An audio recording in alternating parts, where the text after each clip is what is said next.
let me introduce myself, and then I will go on to Leslie for an introduction, and then we're going to get started on a discussion on the impact of AI on skills and careers for telecoms. Now, over the morning, I've had plenty of you approach me saying you're really interested in skills. So if we don't have the answers, we're going to ask you to answer, because this is an after-lunch session. So we need to check that you're still awake with us. I'm afraid we don't have beer or anything to hand out. So you're just going to have to do it because we're smiling at you. So I'm Priya. I'm with IBM. And actually, I'm with IBM's Thought Leadership Division, known as the Institute of Business Value. Now, one of the things that I do in my role of leading the industry research for telecoms is we gather a lot of primary data, which we do in collaboration with Oxford Economics. So one of the interesting things is we get global perspectives, which we then slice and dice, and we create reports out of it. After Leslie's introduction, I will set context with a little bit of data before we get into a discussion on looking at skills first, because we need to look at the talent pipeline coming into the telecoms industry, and then we'll get into looking at careers as well. So with that, Leslie, over to you, if you could introduce yourself. Right. Thank you. Yes, so I'm from WM5G and lead a lot of our adoption and acceleration programs. But key is, as Dritin mentioned at the outset, we are, WM5G are one of the partners of UKTIN, and we look after a few areas. But one of the key areas is skills and talent. So we have a whole work stream. We've got a talent group of 100 stakeholders that we engage with on a regular basis to talk skills, talk the challenges, talk the opportunities. So sitting here wearing that hat. Fantastic. So I thought I would set context with a couple of data points. So one of the IBV surveys that was done recently found that 40% of the global telecom workforce will need reskilling due to AI and automation implementation over the next 3 years. So it's here and it's now. The second thing is, over the last year, we've been doing a lot of research and reports into generative AI, because obviously it's taken the whole world by storm. And the other survey that we did around Gen AI found that execs believe that generative AI will alter employee roles and skills. 80% of execs believe it'll alter employee roles and skills, and it'll particularly affect the lower level employees who will have the maximum change of skill set. So to look at some of these things, I want you to just keep that a couple of data points in mind, because what we're going to do is we're going to go and look at what it means from a primary and secondary school children perspective. How do you get interest in AI? And Leslie and I were just having a chat before this session, and we were thinking that actually it's the children who seem to be using ChatGPT and the experts on it. So perhaps the question should be, how do they upskill their teachers, right? Because we see a lot more hesitation on using and adopting new technology the older we get, rather than children who are quite open to using anything that comes their way. And certainly if it makes their assignments easier in school, what's not to like, right? So with that context, Leslie, what do you see as the role that UKTIN and the TAG group play in trying to raise awareness, particularly around AI in schools? Well, I think the group, like I say, it's really interesting, a stakeholder group of industry. We have academia, but we also have skills providers. So it's quite a good group. So it's not too insular. It's looking from the outside in as well, and I think they absolutely recognise the significance of AI. And listening to your point there about, you know, it's not perhaps the teachers. I think it's perhaps the parents as well, because there's a very traditional view on education when we go to careers fairs and we talk to people. I think, you know, looking at it from an organisational perspective, we know that, again, I'm going to quote some stats, but I think it was a poll at the end of last year that 47% of companies recognise they've got to have an AI strategy. So it's here and now. So what initiatives do we have? Arguably, we're too late. I think there's also, looking at it from the people we speak with, there's an element of hype. So, you know, the Bletchley Summit last year, fantastic. And then we have Elon Musk saying that, you know, you can have a job, but you don't need to. So there's the hype of actually a robots doing everything. And that, in the context of here and now, I think it's a third of business-related tasks are undertaken by machines. So it's actually pulling out from that hype and actually looking what's that impact. And we know last century was the most unprecedented change in terms of technology, but actually created more jobs. They were just different jobs. So I think, you know, when we're looking at the education system, when we're looking at the skills for the future, we've got to look at actually what are those different jobs. And I think you mentioned earlier is that how we can't predict the future. So actually it's a difficult ask when we're trying to say, what can we do? That's a really interesting perspective on what can we do. One is, I think children today are users of AI, but if we take a look and break down the skills per se, I work with a team, by the way, as part of the research. We use a lot of AI, generative AI. We have a group of statistician, data scientists who support all of the reports that I do. So this is unfortunately or fortunately my bread and butter as well. One of the challenges is that when it comes to looking at AI, there are a certain set of skills that need to go if you're looking at creating models, if you're looking at not just using it, which is what the children are probably doing today. So they will understand the concept of prompt engineering, which is becoming a thing, especially in generative AI. But if you had to have children looking at creating models, there's a whole lot of statistics required. There's a whole lot of understanding, deep understanding of technology for them to be able to apply it. So perhaps rather than just looking at AI, the question should also be, how are we looking at increasing the STEM subjects into schools, treating it as something that's of interest? Because, Julie, with what you were saying, it's really unfortunate where children don't perceive the telecommunications industry as something cool. Yeah, Facebook is cool and Elon Musk is cool, but there is something, because that is another data point that comes back, that the sense of excitement and innovation and bringing people in will be a challenge, particularly with those who are in their teens, 20s, because they have very clear opinions of what they want from work. So from that standpoint, Leslie, how do teachers deal with a scenario of trying to create that interest in whether it's the STEM subjects or AI, because they have to be passionate about it themselves? I would imagine in the schools that might be a little difficult if they're feeling a little insecure themselves on the rate of change, because things are seeming to be changing very quickly, but we might have a side conversation on whether it really is quick or not. Yeah, I'm going to answer that question in the context of awareness of the sector, because that is really important. And I think you mentioned it, Julie. With our group and going out to schools, going out to colleges, there's a massive kind of gap in terms of awareness of what the industry offers. So you're talking about some of the new skills and opportunities. I think that's an opportunity to show how exciting the sector can be. It isn't, if I'm being cliched, it isn't the polls and the boxes. There's a lot more excitement there. So I think that's something that we should look at to create that awareness. I mean, I think Dave Happy said we've got to bring the people in, haven't we?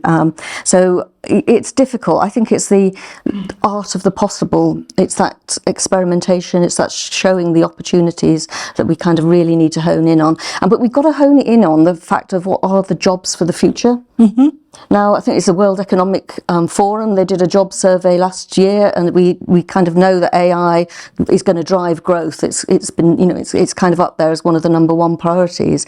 Then you look at the fact that actually, if you're looking at organisations, I think it's 74% of companies have stated that they reckon they're going to adopt AI, data, new technologies in the next 5 years. So, how do we then correlate that with, like you say, creating that excitement? And like you say, we don't have the answers. So I think that's something that we've got to do quite quickly.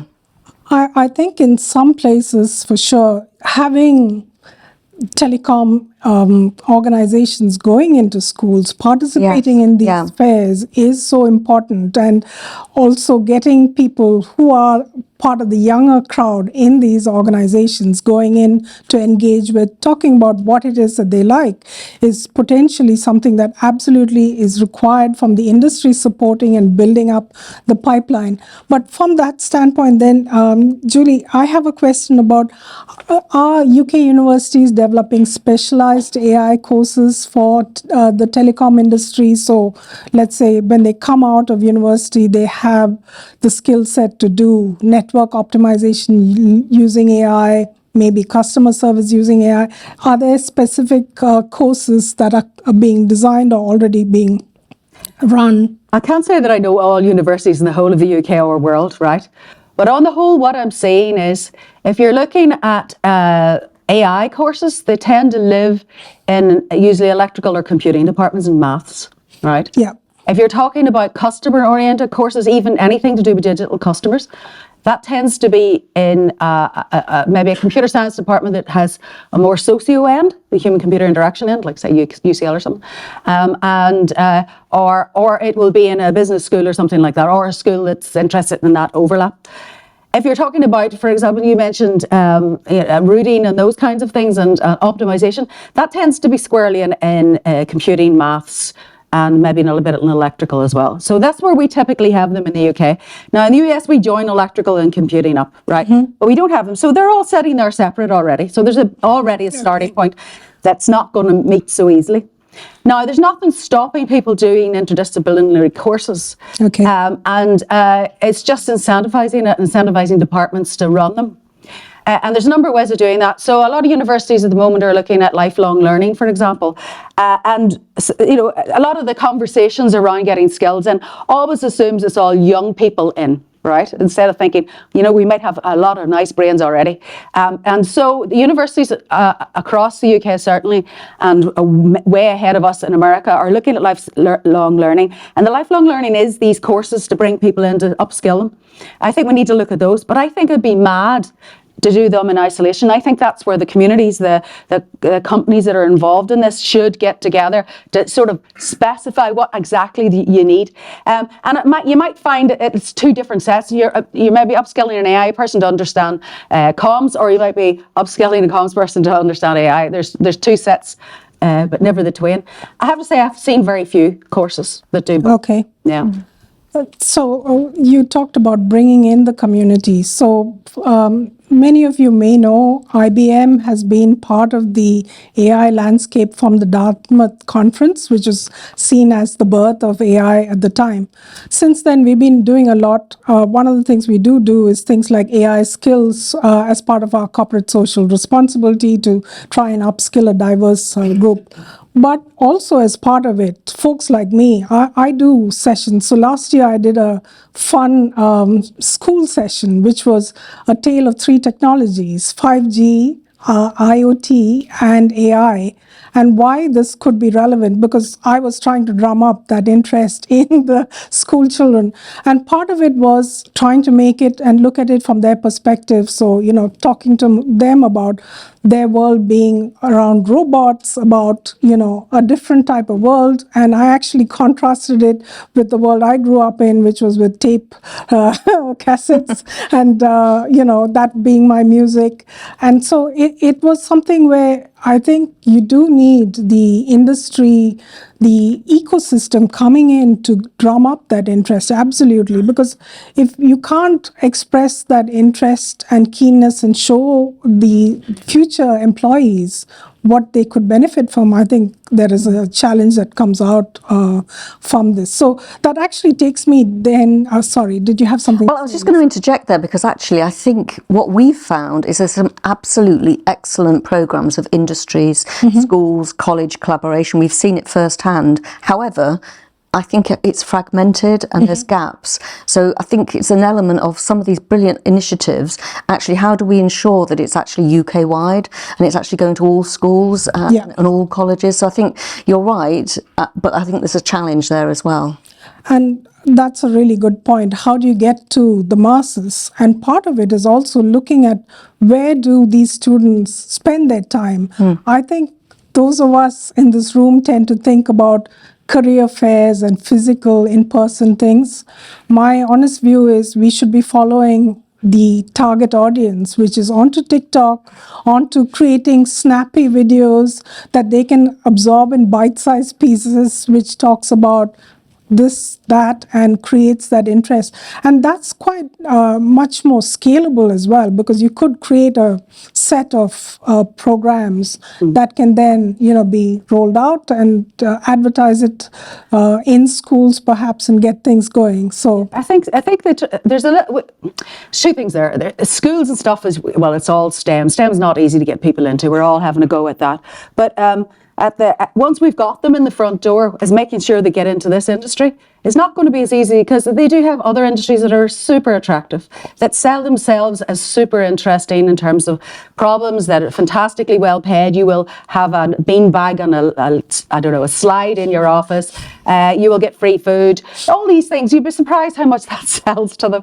Mind you, we had a son in my day who did the same. They see the sexy. We have to sexy ourselves up a wee bit more. We need leaders who come out and chat and do those kinds of, even if they do say things that are wrong, or a bit dodgy, that seems to be attractive. But what we need to do is, there are things I think we need to show is that it's not all pipes. It might be a pipe with a robot and a drone and something else and a load of software and whatever, all these other things. It has wicked problems. If you're talking about university age, it's wicked problems they love. Good salaries, obviously, and the other nice buildings and connectivity and travel, all those sexy things. They don't get that. They see that in those companies. Whether they get it when they join those companies is another thing, but they don't see. They don't. That's what gets them in the front door. All that sexiness. Yeah. Need to rebrand. Yeah. Rebranding, that's an interesting perspective. But let's then get to the ecosystem. So how do universities, or at least how does Imperial collaborate with the telecom industry to get some of these teams who will be employing your students? And how do they engage? Do you have internships and programs that engage in, or how do you do that? It's all at different levels. So if you're in an undergrad, right? Undergrads typically have a number of points at which they can work with industry. So the usual points are summer internships. If they fight over the Googles and the so on and so forth, they fight over those. Get in on that. So that's usually like at the end of first year. And by the end of first year, they're stonking the students. They're really good. You'd want them.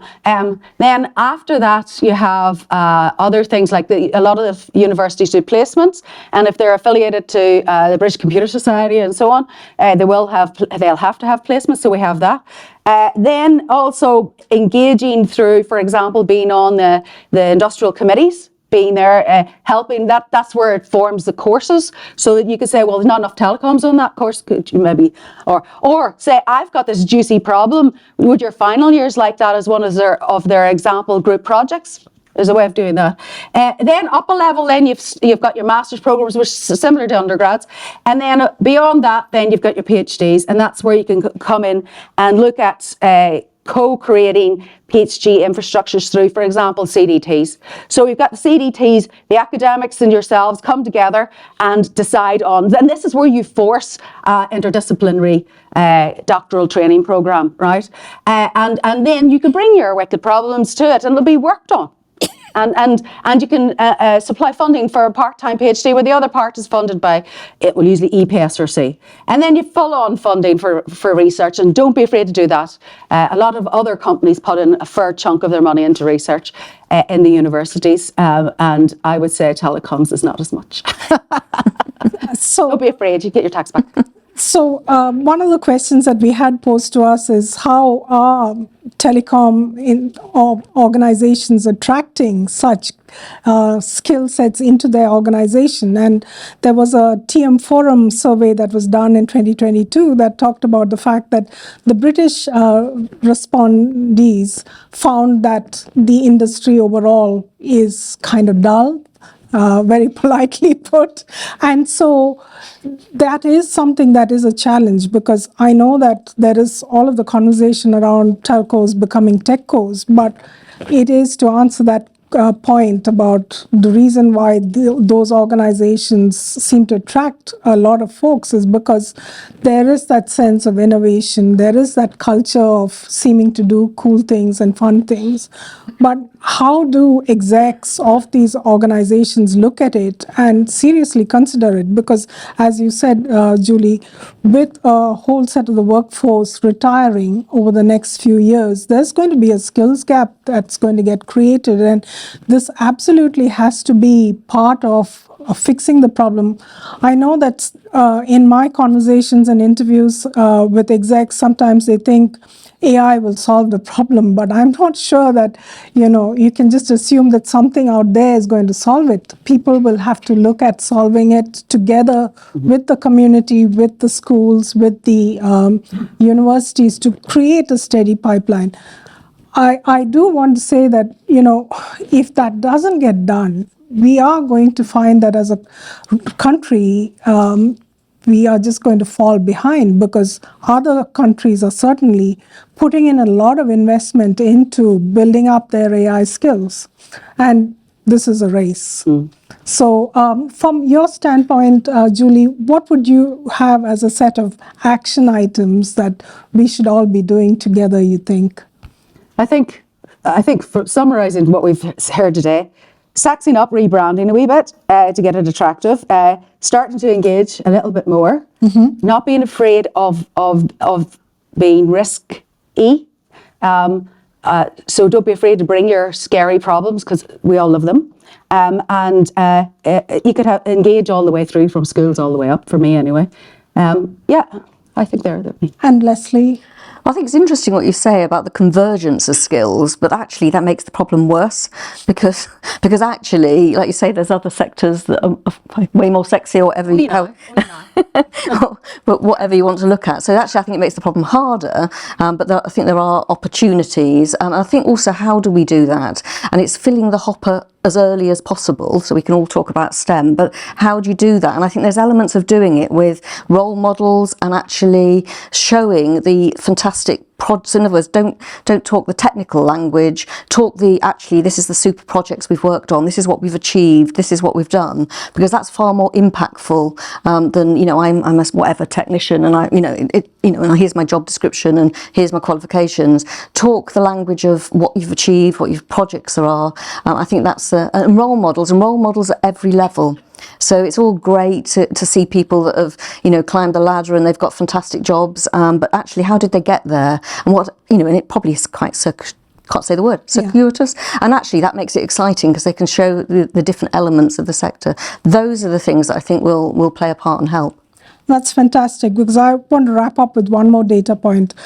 I've got a report actually being published today on Telecom 2030, and we surveyed 1,800 plus execs around the world and asked telecom execs and asked them the question on what they see as the top 5 technologies being critical to them to 2030, and AI is absolutely listed as one of those top 5. So it's no longer just networking, 5G, these things. AI is up there.